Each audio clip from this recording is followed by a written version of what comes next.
पहला सैमुअल उसका दूसरा बाब 7वीं और 8वीं आयत, 2 आयत।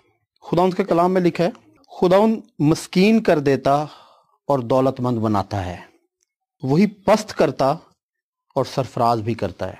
वो गरीब को खाक पर से उठाता और कंगाल को घुरे में से निकाल खड़ा करता है, ताकि इन शहजादों के साथ बिठाए और जलाल के तख्त ताकि इनको शहजादों के साथ बिठाए और जलाल के तख्त का वारिस बनाए। क्योंकि ज़मीन के सतून खुदावंद के हैं, उसने दुनिया को उन्हीं पर कायम किया। खुदावंद के कलाम मुकद्दस के पढ़े और सुने जाने पर खुदावंद की बरकत हो।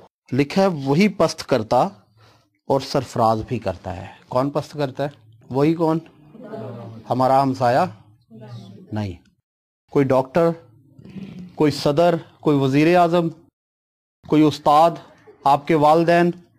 बाइबल बताती कि खुदाई पस्त करता है और खुदाई सरफराज करता है। आज जिस बात पर हम गौर करेंगे वो है पस्ती का मुकाशफा। किसका मुकाशफा?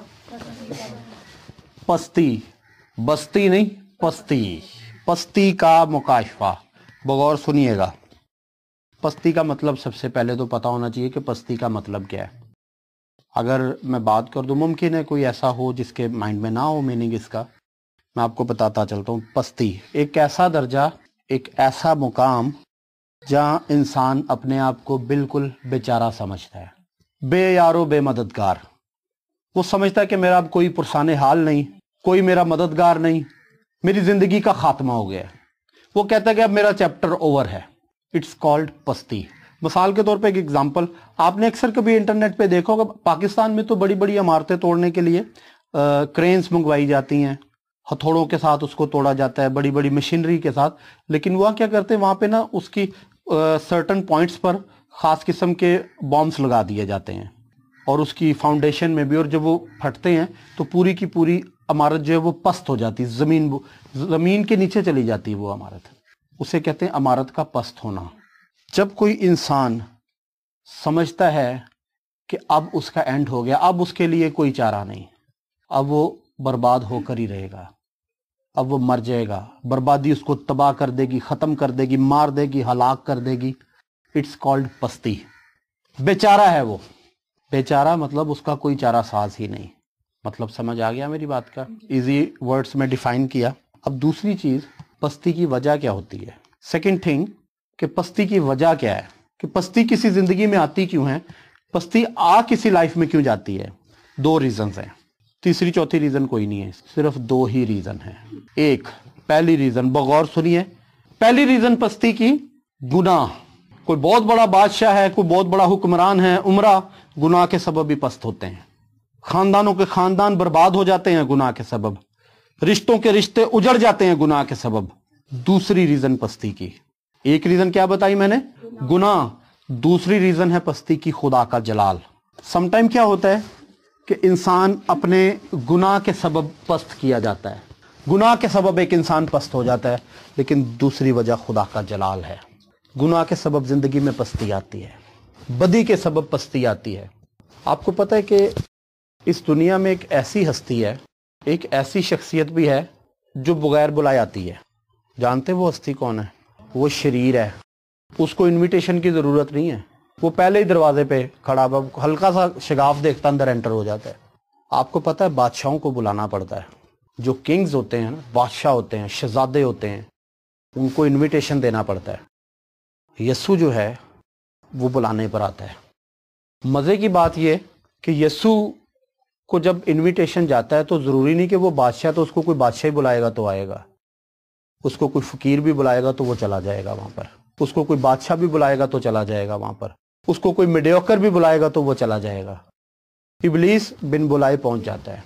कलाम में लिखा है कि गुनाह तो दुबका बैठा है, किसी को हलाक करे, किसी को बर्बाद करे, किसी को फाड़े, लेकिन खुदावंद अपने फजल को लेकर हम सब के लिए वो भी साइड पे खड़ा है कि कोई शख्स गुनाह का सताया मेरे पास आए तो मैं उसको बहाल कर दूं। गुनाह की पस्ती की 2 रीजंस बनाई, एक गुनाह और दूसरा खुदा का जलाल। बाइबल मुकद्दस में हमें बेशुमार मुतअद्दिद ऐसी एग्जाम्पल्स मिलती हैं جس میں خدا کے ممسو، خدا کے بڑے بڑے سورما بھی گناہ کے سبب گرے۔ نمبر 1، ہم سمسون کی لائف پر غور کرتے ہیں۔ سمسون جب پیدا ہونے کو تھا تو اس کے پیرنٹس کو گائیڈنس ملی کہ اس کے سر پر اسرا نہ لگوایا جائے، یہ اپنی ماں کے رحم سے، اپنی ماں کے پیٹ سے خدا کا ممسو ہوگا۔ خدا نے اس کو مسا کیا، خدا نے اس کو برکت دی۔ کلام ہمیں یہ بتاتا ہے کہ سمسون ہزاروں ہزار کی فوج کو مار گراتا تھا۔ کلام میں لکھا کہ خدا کی روح اس پر زور سے نازل ہوئی، اس نے جوان شیر کو اس طرح چیر ڈالا جیسے بکری کے بچے کو۔ اب جو شیر ببر ہے، جو بڑا شیر ہے، اس کا ویٹ اچھا خاصا ہوتا ہے، کچھ تقریباً 300 کلو، 400 کلو، 450 کلو، وہ ہیلدی شیر تھا۔ وہ لکھا کہ جوان شیر کو، چھوٹا بیبی نہیں تھا شیر کا، لائن کب نہیں تھا، وہ جوان شیر تھا۔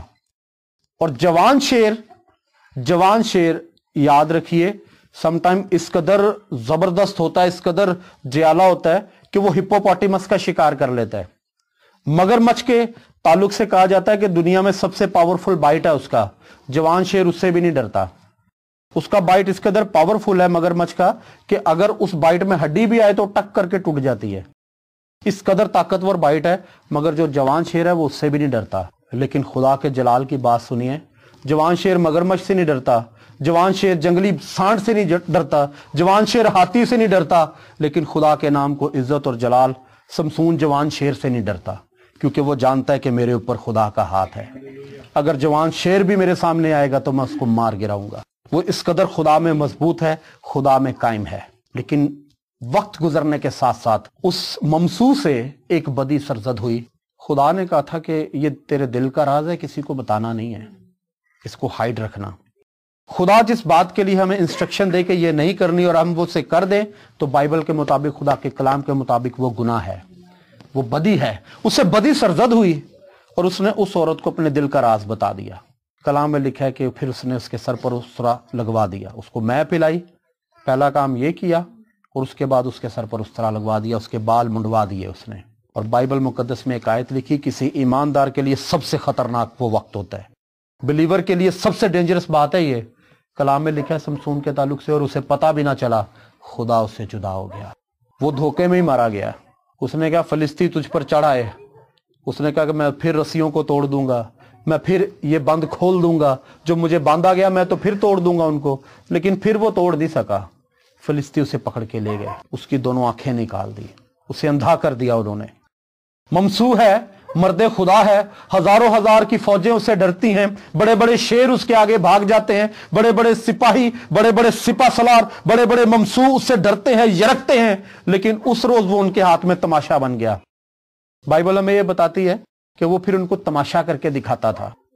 وہ اس کو نیزہ مارتے ہوں گے، وہ اچھلتا ہوگا، وہ اس کو سوا مارتے ہوں گے، وہ اپنی گردن ادھر کرتا ہوگا، وہ کہتے ہوں گے کہ دیکھو یہ وہ ممسو ہے جس نے ہماری ناک میں دم کیا تھا، لیکن ہمارے دیوتاؤں نے اس کو ہمارے ہاتھ میں کر دیا ہے۔ آپ دیکھیے کس طرح عجیب لگتا ہوگا کہ اس کو جسٹ ایک لنگی پنائی ہوگی، اس کے ہاتھ باندھے ہوں گے اور اس کو نیزہ مارا جاتا ہوگا، وہ اچھلتا ہوگا، اسے کہتے ہوں گے ہمیں تماشا کر کے دکھا، ہمیں کلٹی لگا کے دکھا، ہمیں الٹا ہو کے دکھا، ہمیں سیدھا ہو کے۔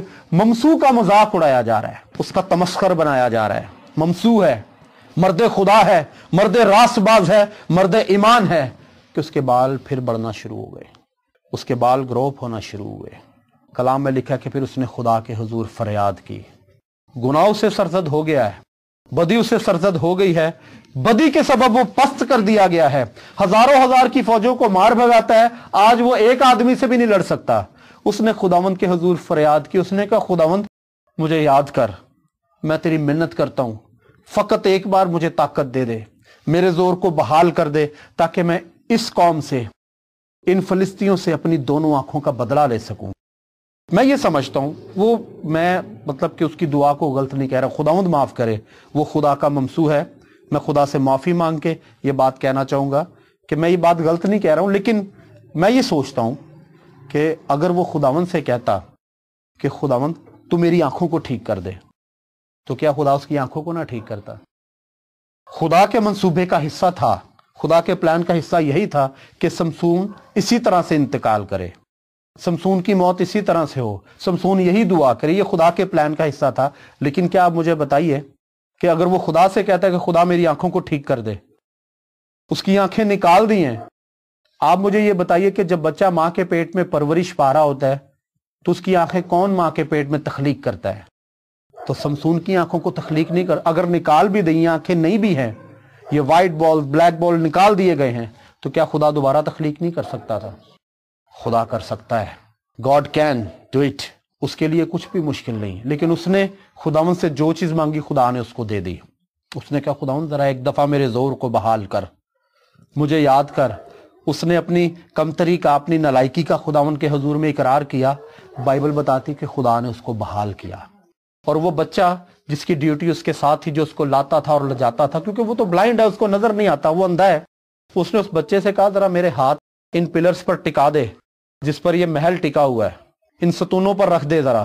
آپ کو اس بات کا پتہ ہے کہ سمسون کو پتہ بھی نہ چلا کہ خدا اس سے جدا ہو گیا, لیکن جب خدا اس کے ساتھ آیا تب اسے پتہ چلا ہے. خدا جدا ہوتا ہے ایماندار سے, اس کو پتہ بھی نہیں چلتا. زبور نویس کہتا ہے کہ خدا اگر کہیں چھپ جائے تو میں اس کو ڈھونڈ نہیں سکتا, میں اس کو کدھر ڈھونڈوں گا, لیکن انسان اگر چھپ جائے تو خدا 1 منٹ میں ڈھونڈ لے گا. وہ کہتا ہے میں زمین کی تہہ میں بھی جا چھپوں تو خداوند تو وہاں پہ بھی ہے, میں آسمان پہ بسیرا کر لوں تو وہاں پہ بھی, میں کدھر چلا جاؤں جہاں تو نہیں ہے, لیکن اگر تو چھپ جائے گا تو تجھے کون ڈھونڈے گا. اب سمسون, خدا اس سے جدا ہوا, اس کو علم بھی نہیں ہے. اس نے کیوں کہا کہ ذرا میرے ہاتھ اب ان پلرز پر رکھ؟ کیونکہ وہ جان گیا تھا کہ اب خدا کی حضوری میرے ساتھ ہے. اگر اس کو پتہ نہ چلتا خدا کی حضوری میرے ساتھ ہے, وہ کبھی بھی اتنے بھروسے, اتنے ایمان, اتنے توکل سے اپنے ہاتھ پلرز پہ نہ رکھتا. وہ جان گیا کہ خدا میرے ساتھ ہے. بائبل میں لکھا ہے جب اس نے اپنے ہاتھ ان پلرز پر رکھوائے, 3000 لوگ تو اس کی محل کی چھت پہ ہی تھے, 3000, اور اس کے نیچے پتہ نہیں کتنے ہوں گے. اب 3000 لوگ, آپ سوچیں کتنا بڑا محل ہوگا وہ, کہ 3000 لوگ اس کی چھت پہ ہیں, نیچے تو کوئی 5-7 ہزار ہوں گے نا.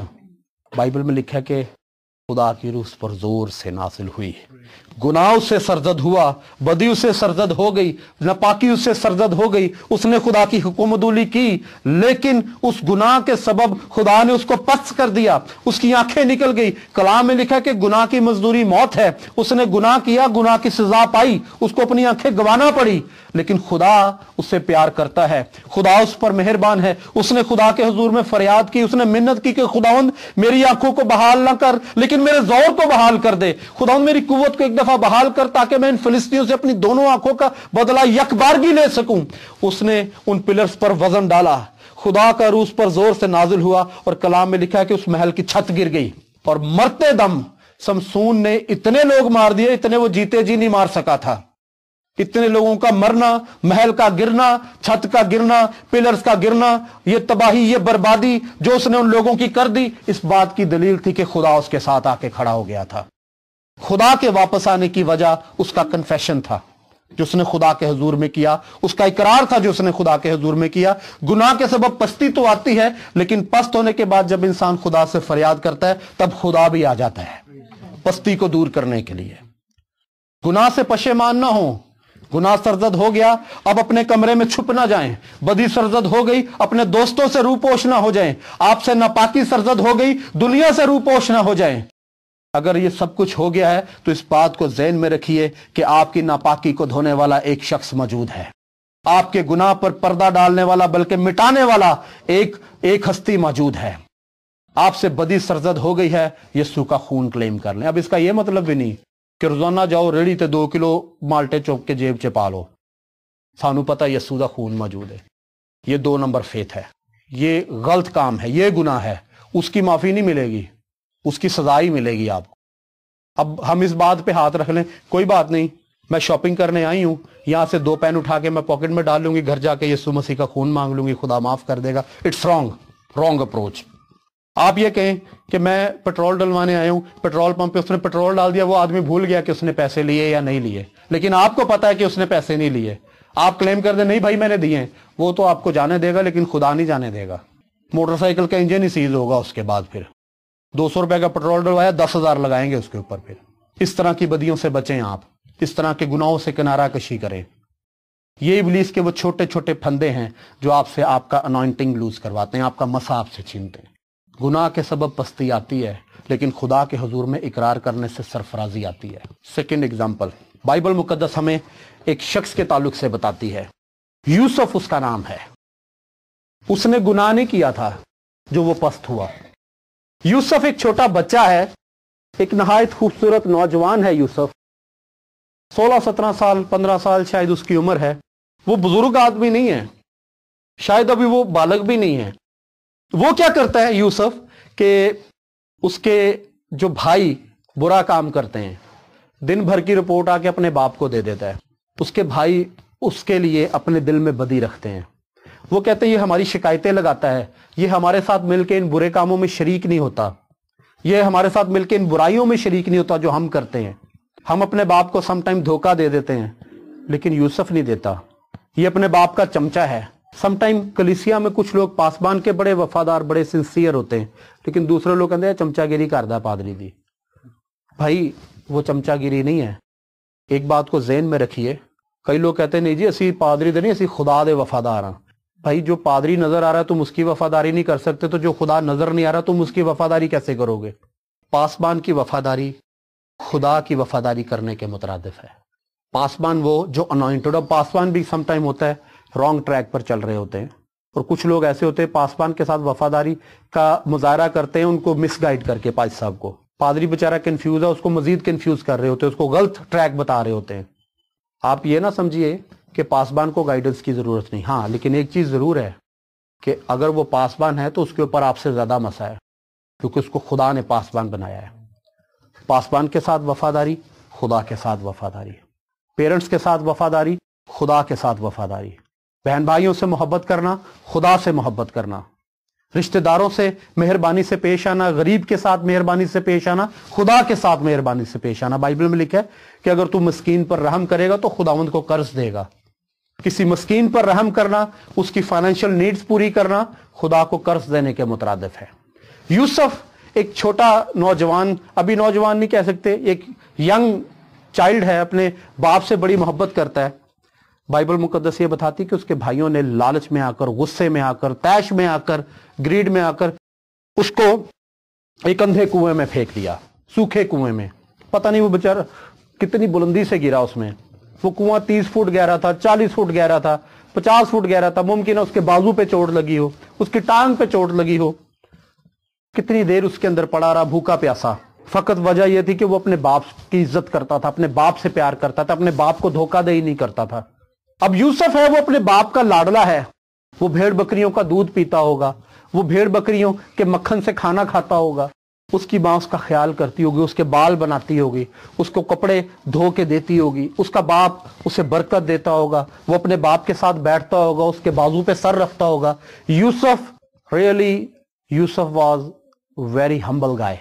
यूसुफ एक हलीम आदमी था, लेकिन उसके भाइयों ने लागतबाजी में आकर उसे अंधे कुएं में फेंक दिया और अपने बाप को आके कह दिया कि शायद यूसुफ को शेर खा गया। उसके कपड़ों पर भेड़ का खून लगाकर, बकरी का खून लगाकर ले आए, कहा जी ये यूसुफ के कपड़े हैं। शेर ने उसको फाड़ दिया और याकूब की कमर इस बात को सुनकर टूट गई। वो गम के मारे नढाल हो गया। अब यूसुफ पस्त कर दिया गया है। खुदा के जलाल के लिए वो शख्स पस्त हुआ, जमीन के नीचे चला गया। जमीन के ऊपर अब यूसुफ नहीं है, वो तो कुएं के अंदर है, जमीन के अंदर है इस टाइम वो शख्स। इस कदर पस्त है, इस कदर नीचे ले जाया गया वो शख्स। लेकिन इस सारे ड्यूरेशन में फिर एक ताजरों का काफिला वहां से गुजरा, उन्होंने वहां से निकाला, भाइयों ने पैसे ले लिए यूसुफ के, यूसुफ को बेच डाला। यूसुफ मिस्र में पहुंचाया गया। मिस्र में गया है गुलाम की सूरत में। आपको पता है गुलाम को तो पूरा लिबास पहनने को भी नहीं दिया जाता। वो बरहनगी में वहां पे रहा। मुमकिन है वहां पर उसे ठंड भी लगती हो, अगर बहुत गर्मी है तो मुमकिन है उसे वहां पर गर्मी लगती हो। पीने के लिए वक्त पर पानी नहीं मिलता होगा, खाने के लिए वक्त पर रोटी नहीं मिलती होगी, पहनने के लिए उसको मुनासिब लिबास नहीं मिलता होगा। एक बुरी सिचुएशन है, एक वर्स्ट कंडीशन। आप अपनी जेलों में कैदियों के हालात देखें जाकर, उनको वहां पर खाने के लिए अच्छी रोटी नहीं दी जाती। अगर वो बीमार हो जाते हैं तो बीमारी के सबब वो अपना ट्रीटमेंट नहीं करवा सकते। आपको मैं एक बात बताता चलूं, बैंकॉक में कुछ जेलें ऐसी हैं जहां पर लोग गए, उन्होंने वहां पर जाइलम के लिए अप्लाई किया, जाइलम नहीं हो सका, उन्होंने इलीगल लोगों को पकड़कर जेलों में डाल दिया। और कहा जाता है कि छोटे छोटे कमरे हैं, इस कमरे जितने कमरे हैं, और उस एक कमरे के अंदर उन्होंने 50-50 लोग भरे हुए हैं। लोग इस कदर बीमार हो गए वहां पर, उनकी स्किन के ऊपर फंगस हो गई, उनको एलर्जी हो गई, कई लोग वहीं पर इंतकाल कर गए। गुलाम का इस तरह से ट्रीटमेंट, इस तरह से ट्रीट किया जाता है। मेडिकेशन कोई नहीं, गुड फूड कोई नहीं, अच्छा लिबास बिल्कुल नहीं, उसको हर किस्म की सहूलत से महरूम कर दिया जाता है। वही यूसुफ है जो अपने बाप के बाजू पे सर रख के सोता होगा। वही यूसुफ है जब उसको ठंड लगती होगी तो उसका बाप उसके ऊपर लिहाफ उड़ाता होगा। ये वही यूसुफ है जब उसका जूता थोड़ा सा फटता होगा तो उसका बाप उसको नया जूता लेकर देता होगा। वही यूसुफ है जिसके बाप ने उसको एक खास पोशाक लेकर दी थी, बूकलबून कबा जिसका नाम था। एक खास लिबास है, वो एक नहायत कीमती और ब्यूटीफुल लिबास था उस दौर का, उस कल्चर का। उसके बाप ने उसको लेकर दी थी, वो पहनता था। आज वो गुलाम है, उसको तन ढांकने के लिए कपड़ा अवेलेबल नहीं, ठंड में ओढ़ने के लिए लिहाफ अवेलेबल नहीं, गर्मियां आ गई तो गर्मी में उसके पास, बेचारे के पास नहाने के लिए पानी नहीं, पीने के लिए ठंडा पानी नहीं। वो मजीद दुख में, करब में जिंदगी गुजार रहा है। और करते करते उसके ऊपर एक और हमला हुआ। पोतीफर की बीवी ने उसके ऊपर इल्जाम आयद कर दिया कि ये मेरे साथ बदी करने आया था। कलाम में लिखा है कि वो उसको छोड़कर भाग गया, उसने बदी नहीं की। उसके आगे एक अपॉर्चुनिटी थी, वो उस एरिया की एक किस्म की क्वीन थी, एक खूबसूरत औरत थी वहां की, लेकिन उसने बदी करना मुनासिब नहीं जाना। उसने कहा मैं यहां से भाग जाऊंगा। वो वहां से भी निकल गया। करते करते यूसुफ पस्ती में खुदा के हुजूर चलता रहा। उसने खुदा को बुरा नहीं किया, उसने खुदा के हुजूर में बदी नहीं की, उसने गुनाह नहीं किया। बाइबल मुकद्दस ने हमें अभी बताया है कि वो उसको शहजादों के साथ बैठा देता है। यूसुफ ने इस कदर पस्ती देखी, इस कदर तनजली देखी, इस कदर बदहाली देखी, इस कदर वो पस्त कर दिया गया, लेकिन खुदा के साथ वफादार रहा। खुदा के साथ वफादारी के नतीजे में खुदा का जलाल जाहिर हुआ और यूसुफ उस जेल खाना से निकाला गया। करते करते करते उसको फिरौन के साथ बैठा दिया गया। बाइबल में लिखा है कि फिरौन ने अपनी अंगूठी उसके हाथ में पहना दी। उसने कहा ये इस बात की अलामत होगी कि मैं बुजुर्गी के सबब तुझसे यहां पर बस बड़ा होऊंगा, लेकिन इस पूरे मुल्क में तेरा इख्तियार और तेरी हुकूमत होगी। खुदा ने उसको मिस्र का बादशाह ले जाकर बना दिया। वो खुदा के हुजूर में पस्त हुआ, वो खुदा के हुजूर में आजिज हुआ। उसकी पस्ती में, उसकी तनजली में, उसकी बदहाली में खुदा का जलाल जाहिर हुआ है। जिंदगी को कुरेदिए, जिंदगी को टटोलिए, जिंदगी को देखिए, पस्ती गुनाह के सबब आई है या खुदा के जलाल के सबब आई है। समटाइम गुनाह के सबब पस्ती है, हम खुदा का जलाल ढूंढते रहते हैं। कन्फेस कर लें खुदा के हुजूर में, खुदा बहाल करेगा। एक शख्स था अंधा, बाइबल में लिखा है तिमाई का बेटा बरतलमाई। लोगों ने यीशु मसीह से क्वेश्चन किया, जनाब ये क्यों अंधा पैदा हुआ है? इसने गुनाह किया या इसके पेरेंट्स ने गुनाह किया जो ये अंधा पैदा हुआ है? अंधे का बेटा अंधा। यीशु ने बड़ी खूबसूरत बात की। उसने कहा ना इसने गुनाह किया है ना इसके वालिदैन ने गुनाह किया है, ये इसलिए अंधा पैदा हुआ कि खुदा का जलाल जाहिर हो। अंधा था, अंधा आया बादशाह के पास, बादशाह ने, यीशु ने अपना जलाल जाहिर किया, उसकी दोनों आंखों को बहाल कर दिया ताकि दुनिया जान जाए कि यीशु नस्ली लानतों को भी दूर करने की ताकत रखता है। उसने नहीं गुनाह किया था, उसके वालिदैन ने नहीं गुनाह किया था, वो अंधा इसलिए पैदा हुआ कि खुदा की कुदरत जाहिर हो जाए। यूसुफ ने गुनाह नहीं किया था कि जो पस्ती में चला गया। यूसुफ से बदी सरजद नहीं हुई थी कि वो गुनाह करने चला गया। वो गुनाह की गारों में भेज दिया गया, उसको काफलों में सेल किया गया, गारों में पड़ा है, ताजरों ने खरीदा है, पस्ती में चला गया, लेकिन खुदा का जलाल उसके ऊपर है। खुदा उससे हम कलाम होता है, ख्वाबों की ताबीर बता देता है। उसने खुदा के साथ वफादारी को कीमती जाना। उसके बाप की तरबियत थी, उसने अपने बाप को खुदा के साथ वफादारी से चलते देखा था। वो नक्श उसके जहन में थे, वो ट्रैक उसके माइंड में था। बच्चों मेरी बात को गौर से सुन लीजिए। अगर आपके पेरेंट्स आपको गाइड करते हैं कि खुदा के साथ वफादारी से चलो, अभी आप बच्चे हो, अभी आप छोटे हो, आपको इस वफादारी का मतलब नहीं पता। अगर बाप मना करता है कि बदी ना करो तो बदी ना करो, आप इस बात को ज़हन में रखो। समटाइम छोटे बच्चे जाते हैं, वो बाजार से चीनी लेने के लिए वालिदैन भेजते हैं, चीनी की कीमत 105 या 110 है, बच्चा आके 120 बताता है। वालिदैन यकीन कर लेते, लेकिन उनको पता होता है कि हमारे बच्चे ने 10 रुपए की फट्टी लगाई है। ये छोटी छोटी फट्टियां भी गुनाह हैं, इसकी प्राइस आपको पे करनी पड़ेगी। इस तरह से ना करें, खुदा इस चीज को डिसलाइक करता है। समटाइम बड़े भी फट्टी लगाते हैं। अगर वो कोई चीज सेल कर रहे हैं तो झूठ बोल के सेल करते हैं। अगर वो कोई चीज खरीद रहे हैं तो समटाइम झूठ बोल के खरीदते हैं। एग्जाम्पल देता हूं आपको। एक भाई जूता खरीदने जाता है, वो किसी पठान से सौदा करता है, तो वो कहता है जी, पठान कहता है इसकी कीमत 500 रुपया फाइनल है। तो वो पठान से झूठ बोलता है, यार पिछले हफ्ते मेरा भाई ये 350 रुपए का खरीद के लाया। बात तो आपने 2 सेकंड में वहां पर कर दी, लेकिन खुदा को ये बात पसंद नहीं आएगी। आपने झूठ बोला है, आपका भाई नहीं खरीद कर लाया। अगर उसकी कीमत आपके बारे में नहीं है, आप उसको छोड़ दें, लेकिन झूठ ना बोलें। ये छोटे छोटे रखने हैं जो इब्लीस आपकी जिंदगी में करता है और वहां से एंटर होता है, बर्बाद करने के लिए आ जाता है। लेकिन आपसे नादानिस्ता तौर पर अगर गुनाह सरजद हो गया तो बाइबल मुकद्दस हमें बताती है उसके लिए यीशु मसीह का खून अवेलेबल है, जो आपको बहाल कर सकता है, आपको सरफराज कर सकता है। यीशु आपके साथ हमेशा खड़ा है, वो आपसे दूर नहीं है। नजर नहीं आ रहा एक अलग बात है, आप उसको पहचान नहीं पा रहे, गुनाह के सबब आंख पर पर्दा पड़ गया है, लेकिन उसको एक दफा आवाज दे के देखिए, पर्दा 1 सेकंड में उठ जाएगा, आपको यीशु खड़ा नजर आ जाएगा आपको बहाल करने के लिए। आइए कुछ देर के लिए हम अपनी रविशों पर गौर करें। हम गौर करें कि अगर हमारी जिंदगी में पस्ती है तो पस्ती की वजह क्या है? गुनाह, बदी या खुदा का जलाल? गौर कीजिए अपनी जिंदगी पर।